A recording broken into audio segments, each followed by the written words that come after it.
Hello दोस्तों, आज start करेंगे संविधान सभा एवं संविधान निर्माण की प्रक्रिया। इससे पहले दोस्तों हम बात कर चुके थे ब्रिटिश ताज, ये यहाँ पे हमने आपको पढ़ा दिया था। ब्रिटिश ताज के शासनाधीन पारित अधिनियम, यहाँ तक हमने आपको पढ़ा दिया था। आज हम यहाँ से स्टार्ट करेंगे संविधान सभा एवं संविधान निर्माण प्रक्रिया। तो चलिए दोस्तों, आज हम यहीं से स्टार्ट करते हैं। पहला क्वेश्चन है, भारत के लिए संविधान की रचना हेतु संविधान सभा का विचार निम्नलिखित में से सर्वप्रथम किसने प्रस्तुत किया था? ऑप्शन नंबर ए है स्वराज पार्टी ने 1934 में, option number B Congress party ने 1936 में, option number C Muslim League ने 1942 में, ऑप्शन नंबर डी सर्वदलीय सम्मेलन ने 1946 में। दोस्तों ये IAS प्री में 1996 में आया था, तो इसका आंसर होगा आंसर ए। स्वराज पार्टी ने 1934 में भारत के लिए संविधान की रचना हेतु संविधान सभा का विचार किया था, सर्वप्रथम इसने।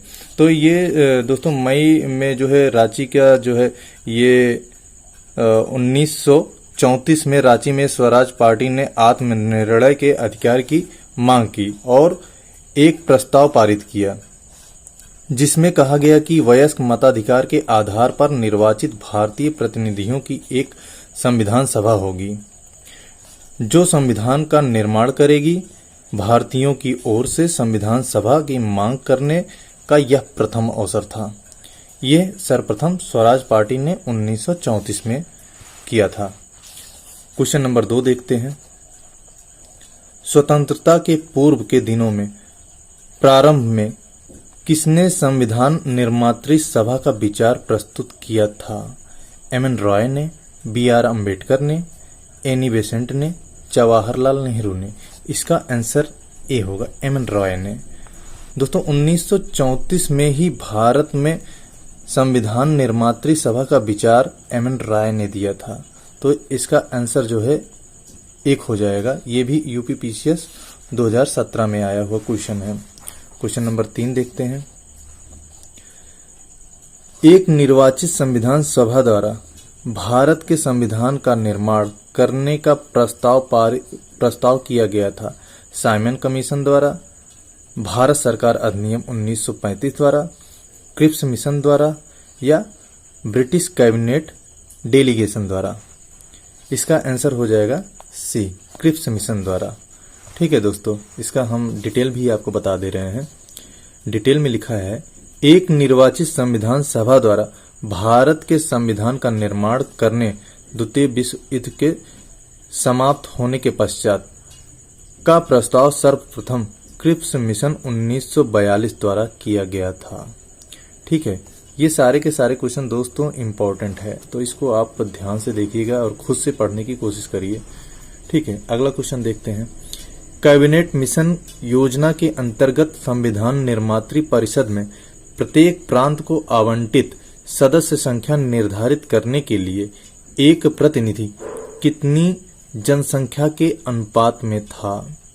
ये दोस्तों ऑप्शन ए है 8 लाख व्यक्ति, ऑप्शन बी 10 लाख व्यक्ति, ऑप्शन सी 12 लाख व्यक्ति, ऑप्शन डी 15 लाख व्यक्ति। इसमें दोस्तों ऑप्शन बी हो जाएगा 10 लाख व्यक्ति। ठीक है, तो ये इसका ऑप्शन बी है। डिटेल देख लीजिए इसमें। कैबिनेट मिशन वर्ष 1946 में भारत में आया था। मिशन ने अपनी रिपोर्ट में संविधान सभा के गठन का एक सूत्र प्रस्तुत किया था, जिसके आधार पर संविधान सभा निर्वाचित होनी थी और प्रांतों का प्रतिनिधित्व जनसंख्या के आधार पर होना था। इसके तहत मोटे तौर पर प्रति 10 लाख, ये इसमें देखिए, प्रति 10 लाख व्यक्तियों के ऊपर एक प्रतिनिधि के निर्वाचन की व्यवस्था प्रस्तावित थी। ठीक है दोस्तों, ये इसका डिटेल है। क्वेश्चन नंबर 5 देखते हैं। इन व्यक्तियों में से कौन कैबिनेट मिशन का सदस्य नहीं था? इसमें दोस्तों ऑप्शन ए हो जाएगा विलियम वुड, ये जो है कैबिनेट मिशन का सदस्य नहीं था। बाकी पैथिक लॉरेंस, स्टेफोर्ड क्रिप्स और AB अलेक्जेंडर, ये तीनों कैबिनेट मिशन के सदस्य थे। ठीक है। ये कैबिनेट मिशन 1946 में भारत में पहुंचा था। ठीक है। और लिखा है इस मिशन के सदस्य स्टेफोर्ड क्रिप्स अध्यक्ष बोर्ड ऑफ ट्रेड थे ये। ठीक है। ये दूसरे हैं पैथिक लॉरेंस, ये भारत के सचिव थे। और तीसरा है एबी अलेक्जेंडर, ये नौसेना मंत्री थे। ठीक है। ये तीनों कैबिनेट मिशन के सदस्य थे। और विलियम वुड जो है ये कैबिनेट मिशन के सदस्य नहीं थे। क्वेश्चन नंबर 6 देखते हैं। भारतीय संविधान सभा का गठन कब किया गया था? ऑप्शन ए है भारत सरकार अधिनियम 1935 के अंतर्गत। ऑप्शन बी क्रिप्स योजना 1942 के अंतर्गत। ऑप्शन सी कैबिनेट मिशन योजना 1946 के अंतर्गत। ऑप्शन डी भारतीय स्वतंत्रता अधिनियम 1947 के अंतर्गत। दोस्तों अभी हम आपसे ऊपर में इसका डिटेल पढ़े थे, तो इसका आंसर सी हो जाएगा, कैबिनेट मिशन योजना 1946 के अंतर्गत। जी हाँ दोस्तों, इसका आंसर सी है। और दोस्तों यूपीएसआई है ही साथ में, आप जो है पढ़िए आराम से, और जल्दीबाजी करने की कोई ज़रूरत नहीं है।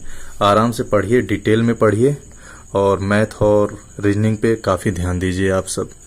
ठीक है। क्योंकि मैथ और रीजनिंग जो है आपका मैक्सिमम मार्क्स जो है ला सकता है।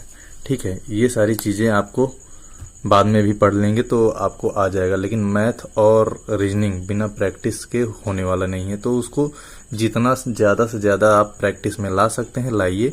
बाकी ये तो हम पढ़ा ही रहे हैं, और खुद से भी आप पढ़ने की कोशिश कीजिए।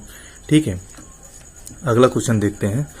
1946 में निर्मित अंतरिम सरकार में कार्यपालिका परिषद के उपसभापति थे। Option A Jawaharlal Nehru. Option B doctor S Radhakrishnan. Option C Rajagopalachari. Option D Rajendra Prasad. ठीक है। तो इसका आंसर ऑप्शन ए हो जाएगा, डॉक्टर जवाहरलाल नेहरू। ठीक है। तो ये 24 अगस्त 1946 को अंतरिम राष्ट्रीय सरकार की घोषणा इस व्यवस्था के साथ की गई कि अंतरिम सरकार 2 सितंबर 1946 को कार्यभार संभालेगी। वायसराय इसमें कार्यपालिका परिषद का पदेन अध्यक्ष था तथा जवाहरलाल नेहरू को उपाध्यक्ष या उपसभापति बनाया गया था। ठीक है। क्वेश्चन नंबर 8 देखते हैं।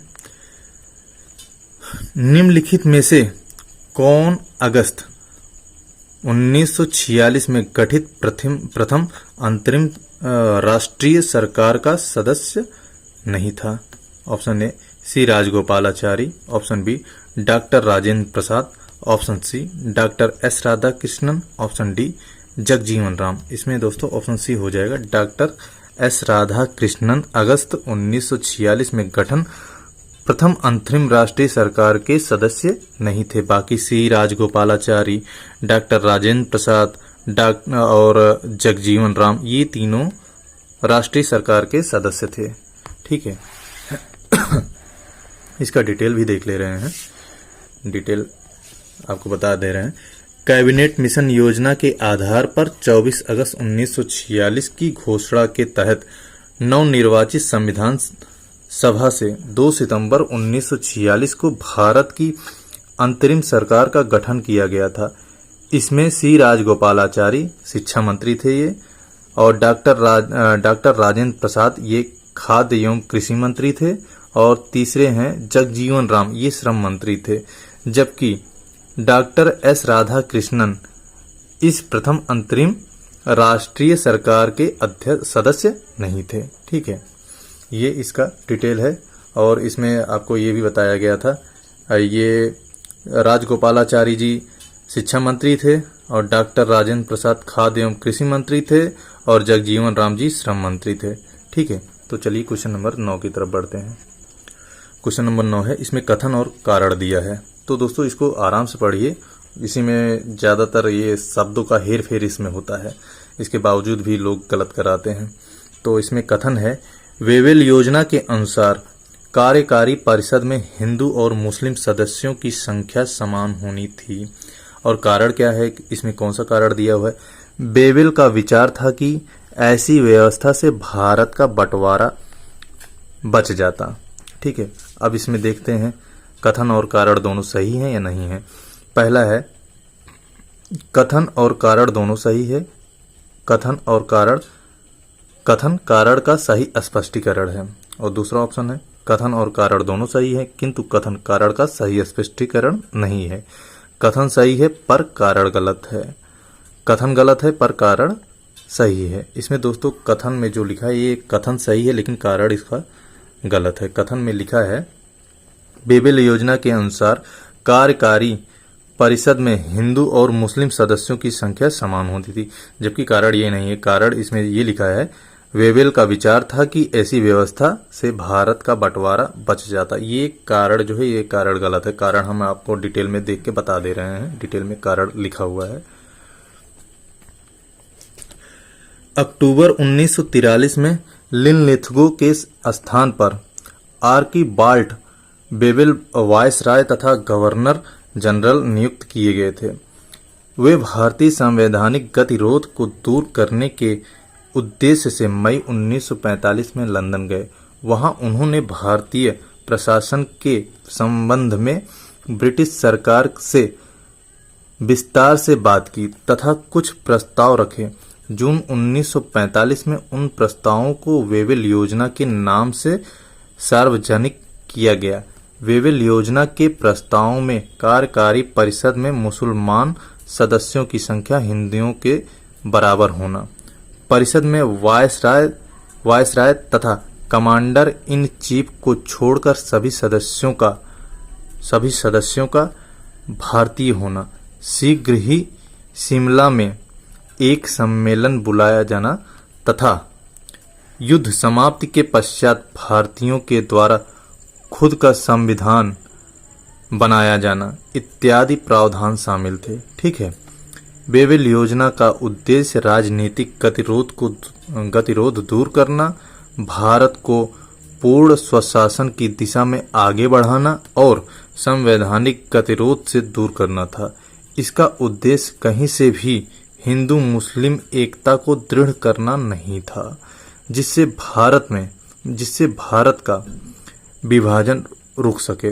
अतः कथन ए सत्य है और कारण गलत है। कारण में ये लिखा हुआ था कि बंटवारा बच जाता, लेकिन इसका जो वो था तो उससे कहीं भी ये स्पष्ट नहीं हो रहा था कि ये हिंदू और मुस्लिम की एकता की बात हो रही है। ठीक है, तो क्वेश्चन नंबर 10 की तरफ बढ़ते हैं।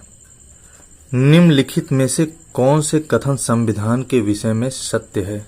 इसमें पूछा है सत्य है। पहला कथन देख लेते हैं। यह वयस्क मताधिकार पर आधारित थी। वह प्रत्यक्ष निर्वाचन का परिणाम थी। वह बहुदलीय निकाय थी। उसने अनेक समितियों के माध्यम से कार्य किया। ये 4 कथन है, चारों में से कौन सा सही है? दोस्तों, संविधान सभा के विषय में कौन कौन सा कथन सही है? इसमें तीसरा ये वह बहुदलीय निकाय था, ये एक सही है। और इसमें एक और है, उसने अनेक समितियों के माध्यम से कार्य किया, ये एक सही है। तो देख लेते हैं आंसर में भी क्या दिया है। दोस्तों, आंसर में भी ऑप्शन नंबर सी दिया हुआ है, तीसरा और चौथा, यानी कि दोनों सही हैं। डिटेल देख लेते हैं। संविधान सभा के गठन के लिए राज्यों की विधानसभाओं का उपयोग निर्वाचक मंडल के रूप में किया गया, अतः संविधान सभा का अप्रत्यक्ष निर्वाचन का परिणाम थी। इसका निर्वाचन वयस्क मताधिकार पर आधारित नहीं था। संविधान सभा के अनेक दलों के लोग शामिल थे। इस सभा ने अपने कार्यों का संचालन करने के लिए अनेक समितियों का गठन किया था। ठीक है, ये इसका डिटेल है। तो क्वेश्चन नंबर 11 देखते हैं। भारतीय संविधान सभा के संबंध में निम्नांकित में से कौन से कथन सही हैं? कथन देख लेते हैं। यह वयस्क मताधिकार पर आधारित नहीं थी। यह प्रत्यक्ष निर्वाचन का परिणाम थी। यह बहुदलीय संरचना नहीं थी। यह कई समितियों के माध्यम से कार्यरत थी। ऑप्शन में दिया है कौन सा सही है? तो इसमें ऑप्शन नंबर ये ए दिया है, ए और डी। ए है संविधान, इसमें दिया है भारतीय संविधान सभा के संबंध में, अभी ऊपर ही पढ़े थे, यह वयस्क मताधिकार पर आधारित नहीं थी। एक ये ए सही है और एक यह कई समितियों के माध्यम से कार्यरत थी। एक डी सही है। ये दोनों दोस्तों सही है। ये भी क्वेश्चन 2018 में आया हुआ है। अगला क्वेश्चन देखते हैं। क्वेश्चन नंबर 12 देखते हैं। निम्नलिखित में से संविधान सभा के बारे में गलत कथन कौन सा है? इसमें गलत कथन ये है सी, कथन नंबर सी, यही एक गलत है। इसका निर्वाचन सार्वभौम वयस्क मताधिकार के आधार पर किया गया, यही एक गलत है। बाकी जो जो सही है हम आपको उसको बता दे रहे हैं। पहला सही है, दूसरा सही है और चौथा सही। पहला क्या है? इसने बड़ी संख्या में समितियों की मदद से काम किया, उसमें से प्रारूप समिति सबसे महत्वपूर्ण थी। आपको पता ही होगी प्रारूप समिति के अध्यक्ष डॉक्टर भीमराव अंबेडकर जी थे। ठीक है। और बी में दिया है अल्पसंख्यक समुदाय जैसे ईसाई, एंग्लो इंडियन और पारसियों को सभी में पर्याप्त प्रतिनिधित्व दिया गया था। ठीक है, ये भी सही है। और डी है इसकी चुनाव प्रक्रिया 1935 के अधिनियम के 6वीं अनुसूची पर आधारित थी। कर, संपत्ति और शैक्षणिक योग्यता के आधार पर मताधिकार सीमित था, ये भी सही है। ये 2012 में आया हुआ था। ठीक है। क्वेश्चन नंबर 13 देखते हैं। भारत के संविधान का प्रारूप तैयार करने वाली संविधान सभा के सदस्यों को विभिन्न प्रांतों की विधानसभाओं द्वारा चुना गया है। ये इसका ऑप्शन नंबर सी सही है। ठीक है, फिर से एक बार पढ़ दे रहा हूं। भारत के संविधान का प्रारूप तैयार करने वाली संविधान सभा के सदस्यों को विभिन्न प्रांतों की विधानसभाओं द्वारा चुना गया। ये आईएएस प्री में 2002 में आया हुआ था। ठीक है। क्वेश्चन नंबर 14 देखते हैं। भारतीय इतिहास के संदर्भ में प्रांतों से संविधान सभा के सदस्य, इसमें ऑप्शन नंबर ए देख ले रहे हैं, उन प्रांतों के लोगों द्वारा सीधे निर्वाचित हुए थे। ऑप्शन नंबर बी, भारतीय राष्ट्रीय कांग्रेस तथा मुस्लिम लीग द्वारा नामित हुए थे। सी ऑप्शन, प्रांतीय विधानसभाओं द्वारा निर्वाचित हुए थे। ऑप्शन डी है, सरकार द्वारा संवैधानिक मामलों में उनकी विशेषज्ञता के लिए चुने गए थे। इसमें ऑप्शन नंबर सी है, प्रांतीय विधानसभाओं द्वारा निर्वाचित हुए थे। भारतीय इतिहास के संदर्भ में प्रांतों से संवैधानिक सभा का सदस्य प्रांतीय विधानसभाओं द्वारा निर्वाचित हुए थे। ठीक है, ये दोस्तों इसका आंसर है ऑप्शन नंबर सी। ठीक है। क्वेश्चन नंबर 15 देखते हैं। संविधान सभा में सदस्यों का चुनाव कैसे होता है? ये क्वेश्चन बहुत ही अच्छा है दोस्तों। संविधान सभा में सदस्यों का चुनाव कैसे होता है? प्रांतीय सभाओं द्वारा। ठीक है, ये प्रांतीय सभाओं द्वारा चुनाव इसका होता है। इसमें ऑप्शन भी आपको बता रहे हैं, सीधे जनता द्वारा, ये गलत है। भारतीय राष्ट्रीय कांग्रेस के नामांकन द्वारा, ये भी गलत है। भारतीय राज्यों के शासकों से नामांकन द्वारा, ये भी गलत है। बस चौथा सही है, प्रांतीय सभाओं द्वारा। ठीक है, ये इसका चौथा ऑप्शन है, ये सही है। क्वेश्चन नंबर 16 देखते हैं। संविधान सभा के चुने हुए अस्थायी सदस्य कौन थे? डॉक्टर राजेंद्र प्रसाद। ये दोस्तों अस्थायी अध्यक्ष थे। संविधान सभा के चुने हुए अस्थायी अध्यक्ष थे। इसमें आप देख सकते हैं 9 दिसंबर 1946 को संविधान सभा की प्रथम बैठक की अध्यक्षता अस्थायी अध्यक्ष डॉक्टर सच्चिदानंद सिन्हा ने की थी।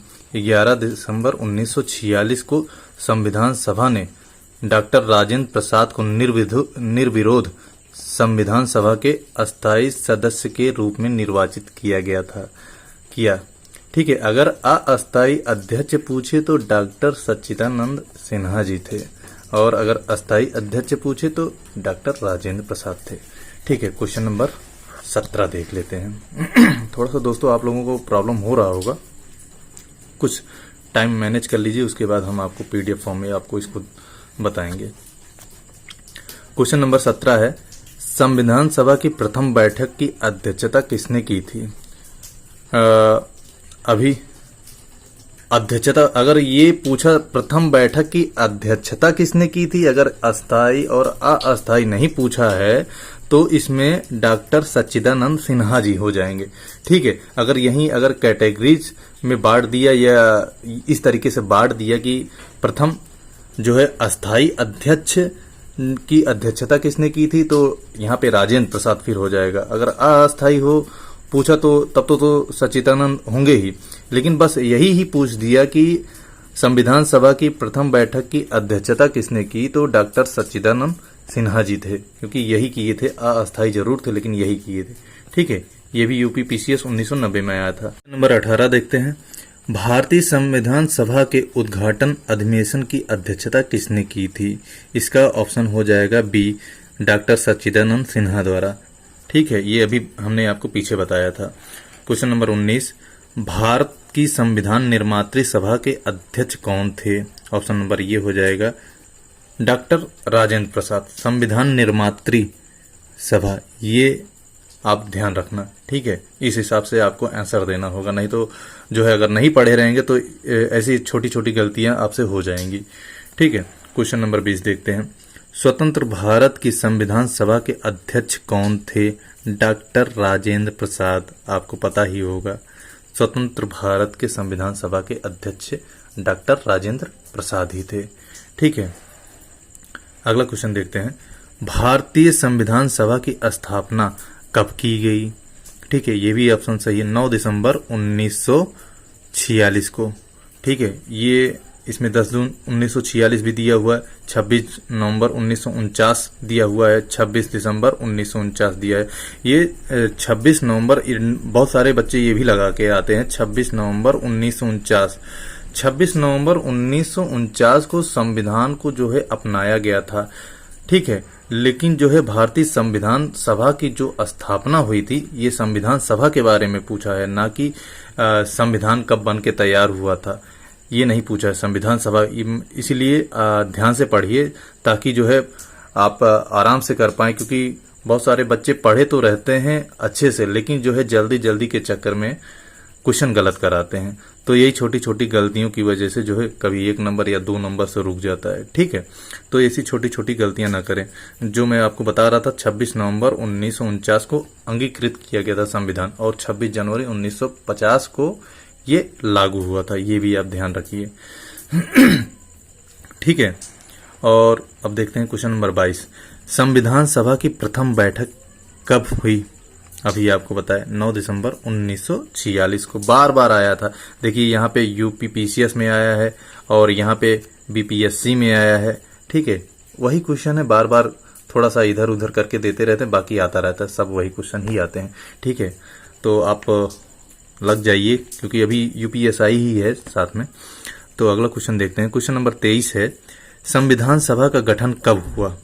ठीक है, फिर वही पूछा है, संविधान सभा का गठन कब हुआ है। दिसंबर 1946 में।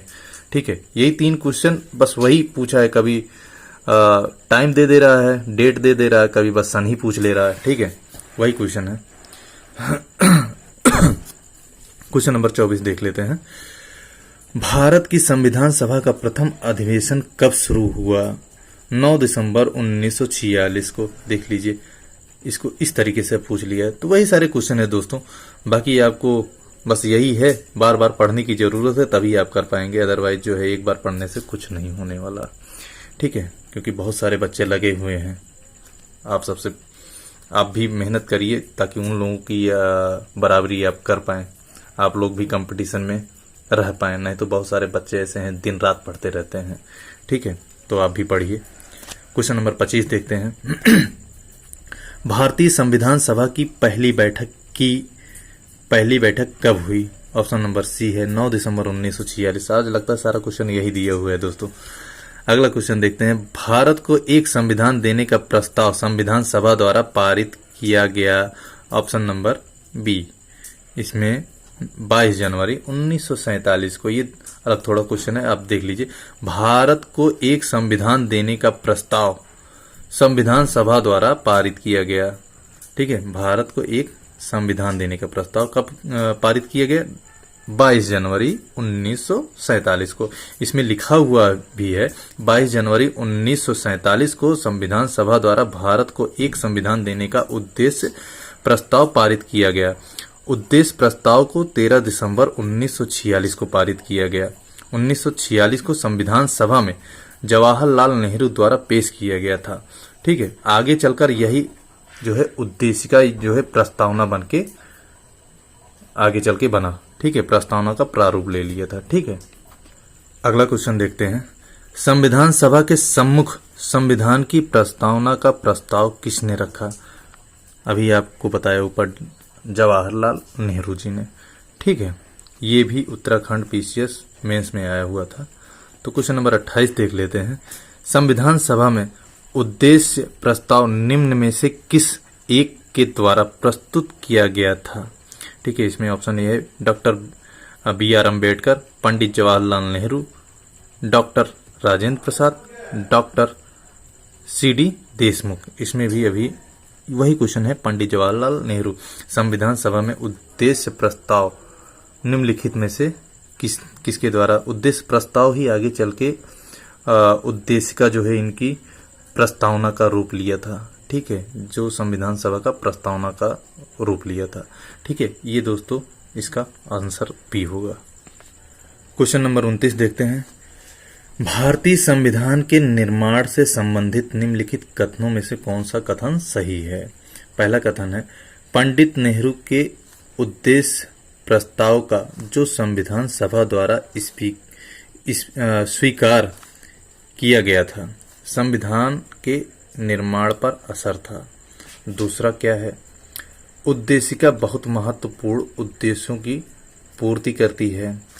संविधान को भारत के लोगों ने आदेशित किया है। चौथा है, राज्य के मुखिया को लोग प्रत्यक्ष रूप से निर्वाचित करते हैं। इसमें आंसर कौन सा होगा? पहला, दूसरा और तीसरा। अभी हमने आपको पहला बताया था, ये तीसरा सही है, बाकी ये चौथा गलत है। राज्य के मुखिया के लोग प्रत्यक्ष रूप से निर्वाचित करते हैं, ये गलत है। इसका हम जो है डिटेल भी आपको बता दे रहे हैं। भारतीय संविधान के तहत राज्य के मुखिया अर्थात राष्ट्रपति का निर्वाचन लोगों द्वारा प्रत्यक्ष रूप से नहीं बल्कि अप्रत्यक्ष रूप से जनप्रतिनिधियों, संसद एवं विधानसभा के निर्वाचित सदस्यों के माध्यम से किया जाता है।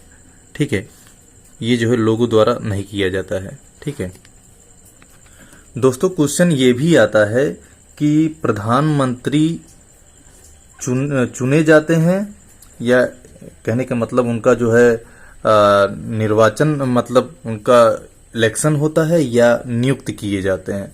तो दोस्तों इसका प्रधानमंत्री के लिए जो है वो इलेक्टेड नहीं होते हैं, वो नॉमिनेटेड होते हैं, जबकि राष्ट्रपति यानी कि प्रेसिडेंट जो है वो इलेक्टेड होता है, नॉमिनेटेड नहीं होता है। ठीक है, ये चीजें आप ध्यान रखिए, छोटी छोटी चीजें हैं, इनको आप ध्यान में रखिए हमेशा। ठीक है, क्योंकि हम कभी भी ये पूछ सकता है। तो अगला क्वेश्चन देखते हैं। क्वेश्चन नंबर 30 देखते हैं।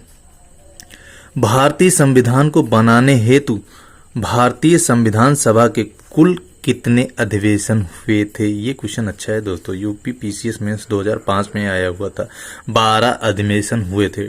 ठीक है, भारतीय संविधान को बनाने हेतु भारतीय संविधान सभा के जो अधिवेशन हुए थे वो 12 अधिवेशन हुए थे। ठीक है, और इसको बनने में जो संविधान हमारा बनके तैयार हुआ था वो 2 वर्ष 11 महीने और 18 दिन का इसमें समय लगा था। ठीक है, इन सब के दौरान टोटल जो है 11 अधिवेशन जो है हुए थे, वो भी 165 दिन में हुए थे। और जो 11वां अधिवेशन है उसका अंतिम दिन 26 नवंबर 1949 को संविधान को जो है अंगीकृत किया गया था। अभी हम आपको पीछे बताए थे। ठीक है, और 11 अधिवेशनों के अतिरिक्त संविधान सभा पुनः 24 जनवरी 1950 के समवेत हुई, जबकि सदस्यों द्वारा भारत के संविधान पर हस्ताक्षर किए गए थे। ठीक है, इस प्रकार ऑप्शन नंबर सी होगा। ठीक है, टोटल 12 अधिवेशन हुए थे इस प्रकार। ठीक है, क्वेश्चन नंबर 31 देख लेते हैं। भारत की संविधान सभा की अंतिम बैठक की सही तिथि को बताइए। अभी हमने आपको सही तिथि को बताया था 24 जनवरी 1950 को जो है, ये देखिए यहाँ पे ही मैंने आपको बताया था 24 जनवरी 1950 को समवेत हुई थी। ठीक है, पुनः हुई थी। ठीक है, ये इसका आंसर होगा। तो दोस्तों ध्यान से पढ़िए और सेल्फ स्टडी पे ज़्यादा फोकस कीजिए। और मैथ और रीजनिंग अभी आपके लिए सबसे इम्पोर्टेंट होंगे, जो भी यूपीएसआई का एग्ज़ाम देने के लिए मतलब सोच रहे हैं। ठीक है, तो अगर अभी भी टाइम है लग जाइए। ठीक है, तो क्वेश्चन नंबर 32 की तरफ बढ़ते हैं। वही पूछा है, क्वेश्चन नंबर 32 में पूछा है, भारत के संविधान के निर्माण में संविधान सभा को कितना समय लगा हुआ था? 2 वर्ष 11 माह 18 दिन। ठीक है, ये क्वेश्चन आपको समझ लो, आप रट लीजिए। ठीक है, और क्वेश्चन नंबर 33 में दिया हुआ है, मिलान करने के लिए दिया है सूची 1 और सूची 2, यानी कि सूची X और सूची Y। पहले में देख लेते हैं। पूछा है, संविधान सभा के पहले उपाध्यक्ष कौन थे? ठीक है, संविधान सभा के पहले उपाध्यक्ष कौन थे? अब इसमें आप देख सकते हैं कौन थे। ठीक है, इसमें H.C. मुखर्जी थे। इसका जो है पहले का ऑप्शन का जो है ए का जो है चौथा सही होगा। इसमें देख ले रहे हैं ए का पहले का चौथा कौन सा है, बी है। ऑप्शन नंबर बी मार दे रहे हैं, पहले का चौथा यही है। अभी इस अकॉर्डिंग हम आपको बता दे रहे हैं। ठीक है, और दूसरा है, प्रारूप समिति के मूलतः एकमात्र कांग्रेसी सदस्य कौन थे? ये के.एम. मुंशी थे। ठीक है, तीसरा है, राजस्थान की रियासतों का प्रतिनिधित्व करने वाले संविधान सभा के सदस्य कौन थे? वीटी कृष्णमाचारी थे।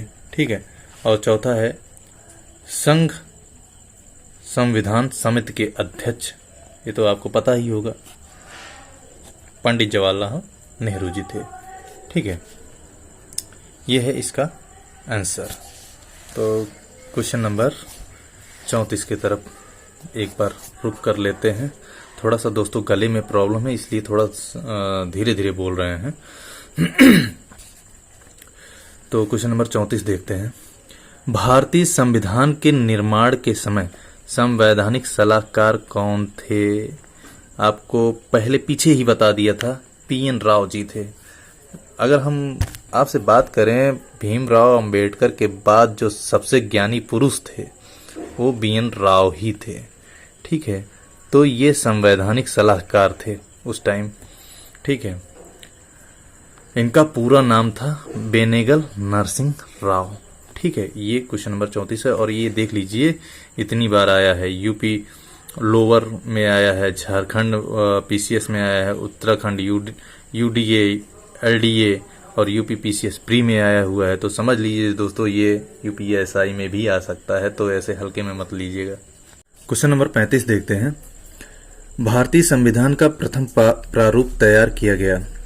ठीक है, बी.एन. राव द्वारा। ठीक है, प्रथम प्रारूप इन्हीं के द्वारा तैयार किया गया था। इसमें देख लेते हैं, संविधान सभा के संवैधानिक सलाहकार बी.एन. राव द्वारा संविधान का पहला प्रारूप तैयार किया गया था, जिस पर विचार एवं परिवर्तन करके प्रारूप समिति द्वारा संविधान सभा के अध्यक्ष संविधान का मसौदा प्रस्तुत किया गया। बी.एन. राव के मूल प्रारूप में 243 अनुच्छेद और 13 अनुसूचियां थी। ठीक है, क्वेश्चन नंबर 36 देखते हैं। संविधान सभा में भारतीय संविधान का तृतीय वाचन कब प्रारंभ हुआ? ठीक है, ऑप्शन ए है 14 नवंबर 1949 को, ऑप्शन बी 14 नवंबर 1948 को, ऑप्शन सी 25 नवंबर 1948 को, ऑप्शन डी 25 नवंबर 1949 को। इसमें ऑप्शन में 4 ऑप्शन दिए हैं, लेकिन इसका उत्तर जो है स्टार में दिया हुआ है। ठीक है, तो इसका डिटेल देख लेते हैं। संविधान सभा में भारतीय संविधान का तृतीय वाचन 17 नवंबर 1949 से प्रारंभ हुआ और 26 जनवरी 1949 तक चला। अतः प्रश्न में दिए गए विकल्पों में से कोई भी विकल्प सही नहीं है, यानी कि 17 नवंबर 1949 से 26 नवंबर 1949 तक चला। दोस्तों इसमें 17 और 26 नवंबर दोनों नहीं दिए हुए हैं। ठीक है, इसीलिए ये स्टार लगाया हुआ है। अगला क्वेश्चन देखते हैं। भारत का संविधान पूर्ण रूप से तैयार हुआ था। ठीक है, ये आया हुआ क्वेश्चन है 26 नवंबर 1949 को। हमको नहीं लगता कि इसका डिटेल हम आपको बताएं, और आपको भी पता है, हमने आपको बताया था इससे पहले भी। क्वेश्चन नंबर 38 देखते हैं। भारतीय संविधान को संविधान सभा द्वारा अंगीकृत किया गया, कब अंगीकृत किया गया था? 26 नवंबर 1949 को। ये भी आया हुआ क्वेश्चन है दोस्तों, तो हमको नहीं लगता कि ये आप लोगों को प्रॉब्लम हो रही होगी पढ़ने में। तो आप अगर रेगुलर पढ़ रहे हैं तो समझ लीजिए ये सारे क्वेश्चन आपके लिए हवा हैं। ठीक है, अगला क्वेश्चन देखते हैं। संविधान सभा द्वारा भारतीय संविधान को स्वीकृत किया गया था। ये भी अच्छा क्वेश्चन है। 26 नवंबर 1949 को। आपसे ऐसा पूछ सकता है स्वीकृत कब किया गया था, अंगीकृत कब किया गया था, बन के तैयार कब हुआ था? तो दोस्तों ये 26 नवंबर 1949 को हुआ था। अगर सिर्फ पूछे लागू कब हुआ था, ठीक है, लागू कब हुआ था? 26 जनवरी 1950 को। अपनाया कब गया था? 26 नवंबर 1949 को। अपनाया और लागू होने में दोनों में बहुत अंतर है। ठीक है। ये देखिए, अभी हमने अपनाया की बात कर रहे थे, ठीक है, हम अपनाया की बात कर रहे थे। तो देखिए, भारत का संविधान किस तिथि को अपनाया गया? 26 नवंबर 1949 को। कई तरीके से दोस्तों पूछ सकता है, तो जब आप पढ़े रहेंगे तभी आप जो है कर पाएंगे, अदरवाइज जो है ऐसे कंफ्यूजन बन सकता है, क्योंकि कंफ्यूजन ही जो है क्वेश्चन को पैदा कर देता है। ठीक है, तो क्वेश्चन नंबर 41 देखते हैं। भारतीय संविधान कब लागू हुआ? अब यहाँ पे लागू हो गया। ठीक है, चलो अंततः लागू वाला क्वेश्चन आ ही गया। 26 जनवरी 1950 को ये लागू हुआ था। ठीक है दोस्तों, ये भी यूपी पीसीएस प्री 1990 में आया हुआ था। अब 42 देख लेते हैं। संविधान को 26 जनवरी के दिन लागू करने का निर्णय इसलिए लिया गया था क्योंकि, किस लिए लिया गया था देख लेते हैं। क्योंकि कांग्रेस ने इस तिथि को 1930 में स्वतंत्रता दिवस के रूप में मनाया था। ठीक है, यही ऑप्शन सही होगा। 1930 में स्वतंत्रता दिवस के रूप में मनाया था, 26 जनवरी 1930 में। ठीक है, इसीलिए इन्होंने डिसाइड किया कि 26 जनवरी को ही जो है हमारा संविधान लागू होगा। ठीक है, और इसमें आप डिटेल में भी देख लीजिए। इसमें साफ साफ लिखा है, भारतीय राष्ट्रीय कांग्रेस के लाहौर अधिवेशन दिसंबर 1929 में पूर्ण स्वराज की घोषणा की गई तथा 26 जनवरी को स्वतंत्रता दिवस के रूप में मनाए जाने का संकल्प लिया गया था और आजादी के पूर्व तक 26 जनवरी को स्वतंत्रता दिवस के रूप में मनाया जाता रहा। परंतु भारत 15 अगस्त 1947 को स्वतंत्र हो गया और तब से प्रत्येक वर्ष 15 अगस्त को स्वाधीनता दिवस के रूप में मनाया जाने लगा, जबकि स्वतंत्रता प्राप्ति के पश्चात 26 जनवरी की तिथि को अविस्मरणीय बनाने हेतु भारतीय संविधान को पूर्णतः 26 जनवरी 1950 को लागू किया गया और तब से प्रत्येक वर्ष 26 जनवरी को गणतंत्र दिवस के रूप में मनाने जाने लगा। ठीक है, तो ये दोस्तों इसका डिटेल है। अगला क्वेश्चन देखते हैं। भारतीय संविधान दिवस कब मनाया जाता है? आपको पता ही है, 26 नवंबर। ठीक है, संविधान दिवस 26 नवंबर को मनाया जाता है। 26 जनवरी बहुत सारे लोग मार के चले जाते हैं। ठीक है, तो इसमें देख लीजिए, भारतीय संविधान दिवस 26 नवंबर को मनाया जाता है। क्यों मनाया जाता है? क्योंकि 26 नवंबर को ही बनके तैयार हुआ था। ठीक है, मनाया जाता है। भारतीय संविधान 26 नवंबर 1949 को बनके तैयार और संविधान सभा द्वारा अंगीकृत हुआ और इसके कुछ प्रावधान इसी दिन लागू किए गए थे। ठीक है, जिस दिन बनके ये तैयार हुआ था उसी दिन कुछ प्रावधान दोस्तों हम आपको बताना भूल गए थे, उसी दिन लागू भी हो गए थे कुछ प्रावधान इसके। ठीक है, जिसके फलस्वरूप इस दिन को संविधान दिवस के रूप में मनाया जाता है, जबकि भारतीय संविधान 26 जनवरी 1950 को पूर्ण रूप से लागू किया गया और 26 जनवरी को गणतंत्र दिवस के रूप में मनाया जाता है। ठीक है, अगला क्वेश्चन देखते हैं। भारतीय संविधान को अपनाया गया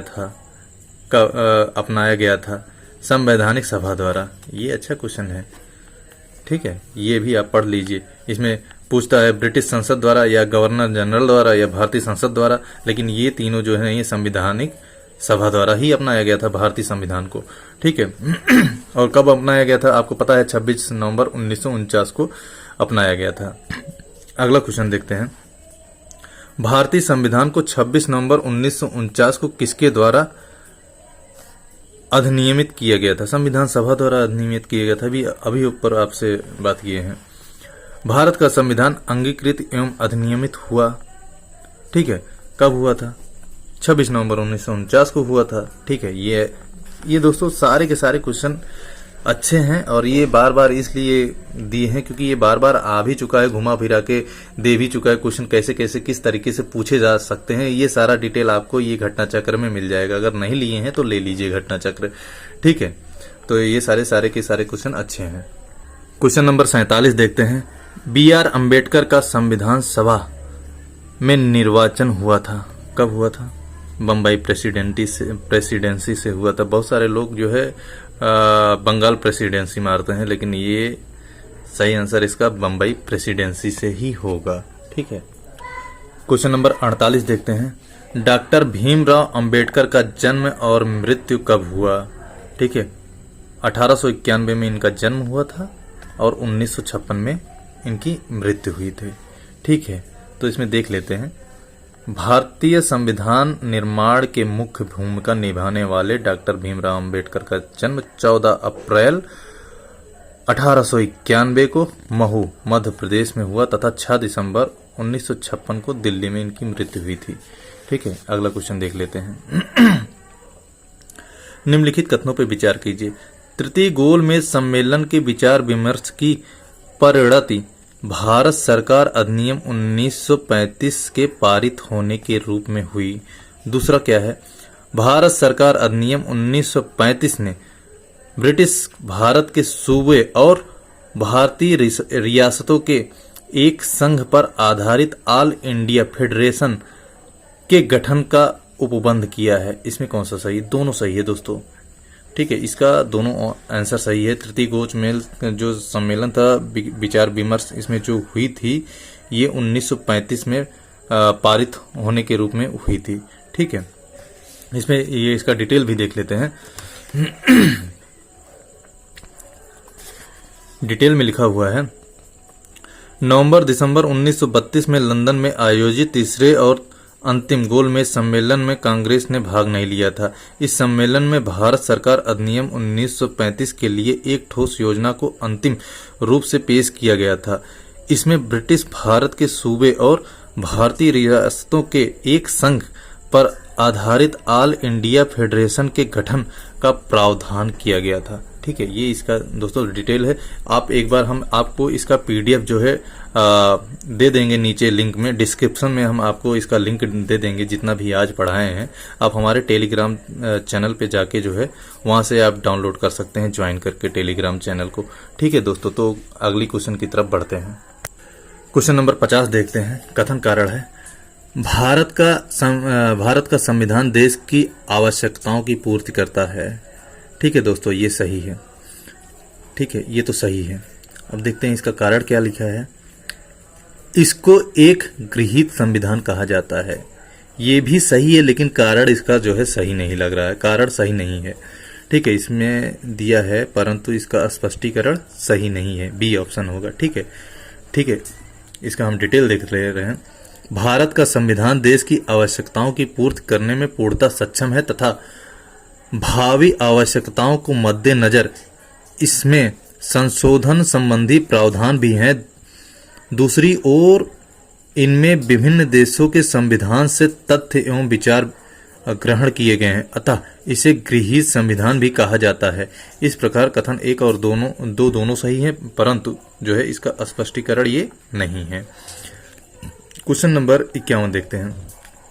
संविधान सभा में वयस्क मताधिकार को 15 वर्ष के लिए स्थगित करने की बात किसने कही थी? मौलाना आजाद जी ने ही कहा था, ठीक है। ये भी MPPCS 2010 में आया था, ठीक है। इसमें लिखा है, संविधान सभा में वयस्क मताधिकार विषय पर बहस के दौरान मौलाना अबुल कलाम आजाद ने वयस्क मताधिकार को 15 वर्षों के लिए स्थगित करने की वकालत की थी, किंतु डॉक्टर राजेंद्र प्रसाद एवं पंडित जवाहरलाल नेहरू ने जोरदार ढंग से इसे अपनाने के लिए इसका समर्थन किया था। ठीक है, ये इसको जो है 15 वर्षों के लिए स्थगित करने के लिए कहते हैं, लेकिन जो है हमारे जो है डॉक्टर राजेंद्र प्रसाद और पंडित जवाहरलाल नेहरू ने इसका जोरदार समर्थन किया था। ठीक है, क्वेश्चन नंबर 52 देखते हैं। निम्नलिखित में से किसने सुझाव दिया कि भारत की स्वतंत्रता के बाद भारतीय राष्ट्रीय कांग्रेस को एक राजनीतिक दल के रूप में भंग कर दिया जाना चाहिए? ये महात्मा गांधी जी ने दिया था। तो दोस्तों इसमें कोई संदेह नहीं, इसको जहां भी दिखे फटाक से आप मार दीजिए महात्मा गांधी जी। ठीक है, इसमें इसका देख लीजिए, डिटेल देख लीजिए।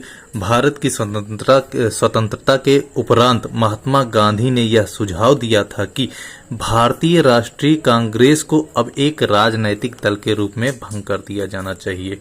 ठीक है दोस्तों, थोड़ा गले में दोस्तों आज ज़्यादा प्रॉब्लम है, इसलिए थोड़ा सा मैनेज कीजिए क्योंकि आज सही ढंग से बोला नहीं जा रहा है मुझसे। क्वेश्चन नंबर 53 देखते हैं।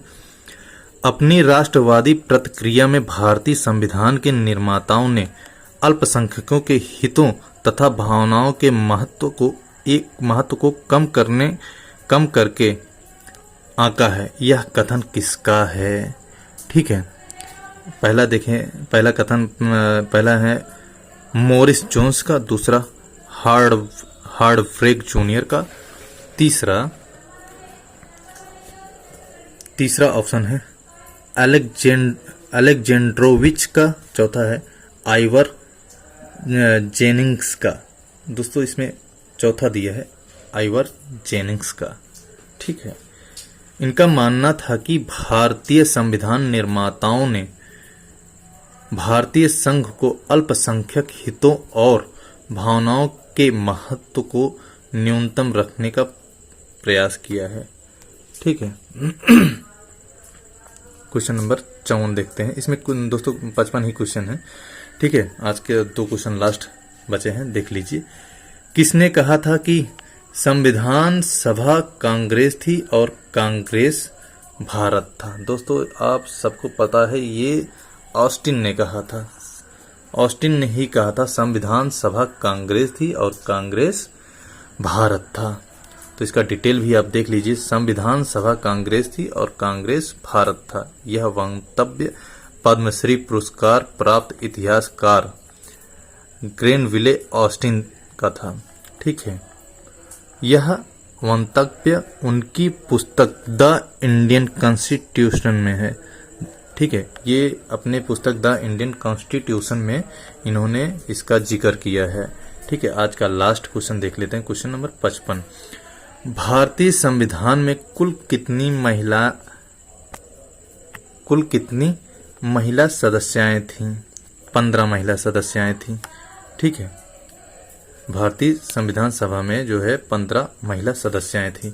ठीक है दोस्तों, आज के लिए हम इतना ही पढ़ाएंगे।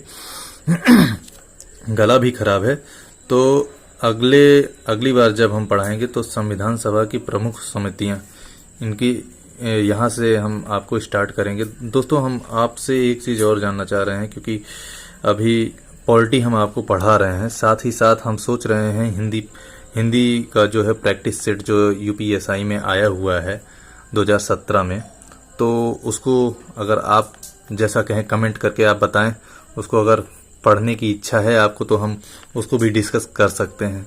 ठीक है दोस्तों, तो मैं आपसे जो है चाहूँगा कि आप जो है कमेंट बॉक्स में कमेंट करके बताएं कि वो पढ़ाया जाए या ना पढ़ाया जाए। तो दोस्तों आज के लिए बस इतना ही। तो एक चीज़ और दोस्तों हम आपसे कहना चाहेंगे कि आप जो है मैथ और रीजनिंग पे ज़्यादा ध्यान दीजिए। बाकी आप जो है मूल विधि में भी जो है कुछ धाराएं हैं उसको भी बताना है आप लोगों को, और पॉलिटी तो पढ़ा ही रहे हैं। साथ ही साथ आप जो है पॉलिटी मूल विधि के बाद जो है दूसरा जो है बायो पे ज़्यादा फोकस कीजिए, क्योंकि इसके बाद बायो ही ज़्यादा आएगा, उसके बाद ज्योग्राफी और हिस्ट्री वो लास्ट पे आएगा, क्योंकि इसके जो जीएस का पार्ट है इसमें जो है सबसे ज़्यादा पॉलिटी और मूल विधि आएगा और दूसरे नंबर पे तीसरे चौथे पे जो है ये आपको ज्योग्राफी, हिस्ट्री और इकोनॉमिक्स, ये तीनों आएंगे। ठीक है, तो ये आप जो है इसके बाद आप बायो पे भी ध्यान दीजिए थोड़ा बहुत। ठीक है, और जैसा भी आप कहें तो हम आपको हिंदी का भी एक बैच लेके आएंगे। ठीक है, तो दोस्तों आज के लिए इतना ही, तब तक के लिए इजाज़त दीजिए। धन्यवाद।